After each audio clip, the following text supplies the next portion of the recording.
Where you are in life is mostly dependent on who you are in your mind. Your world is created from your vision. How you see things is how you see yourself. It's very important to be aware. Be aware of negative beliefs which could be slowing you down without you even knowing it. The key is to find, change, and replace these negative thoughts and beliefs with positive and supportive ones. We can group them into two mindsets, the rich mindset and the poor mindset. Contrary to their names, these mindsets have nothing to do with the financial status of the individual. Down to its core, it's simply a way of thinking and perceiving.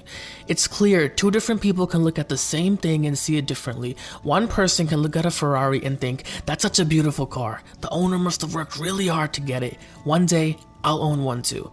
And another person can look at that same car and think, life is so unfair. Why does he get to drive that car? I work hard too. Why can't I have it? The rich-minded person will appreciate and look forward to earn what they want. They will make a plan and commit themselves 100% to it. The poor-minded person will just make more excuses. I've adopted a great quote in my life, bless that which you want. All this means is you're sending positive energy to what you want and where you want to be in the future. For example, if someone has a beautiful house, bless that person and bless that house. If someone has a loving family, bless that person and bless that family. Don't be envious of someone's success. That's what the poor mindset will do. Instead, see how that person got successful. See what they did that you're currently not doing. To quote Tony Robbins, success leaves clues.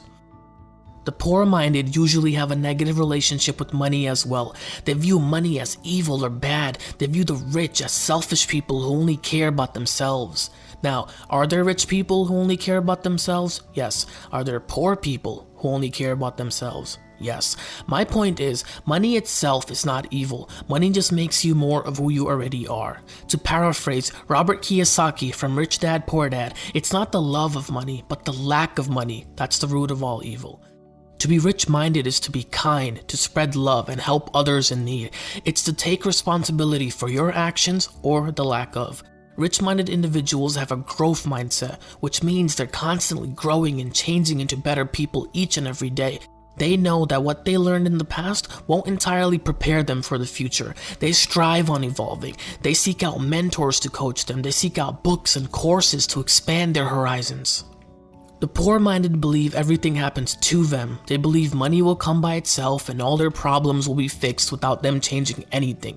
I too was like this a few years ago, and the most heartbreaking thing about having a poor mindset is sometimes you don't even realize you have one. Sometimes it's not even the person's fault. How someone is raised and the environment they live or grew up in plays a very big part in how their mindset is formed.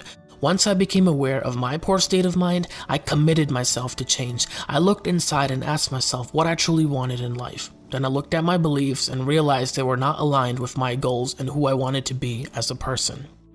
I changed how I spoke to people. I changed my health habits and started to take more control over my thoughts.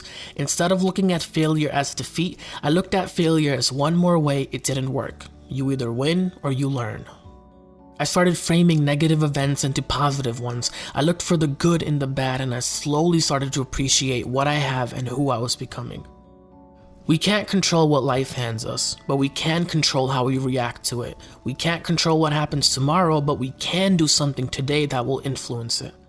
Life is abundant and full of opportunity for the ones willing to put in the work. However, your mindset today will only be magnified in the upcoming years. So next time you look in the mirror, look deep and ask yourself, will the future you be more of whoever you are today? Or will the future you be everything you hoped you would be? It all starts with mindset.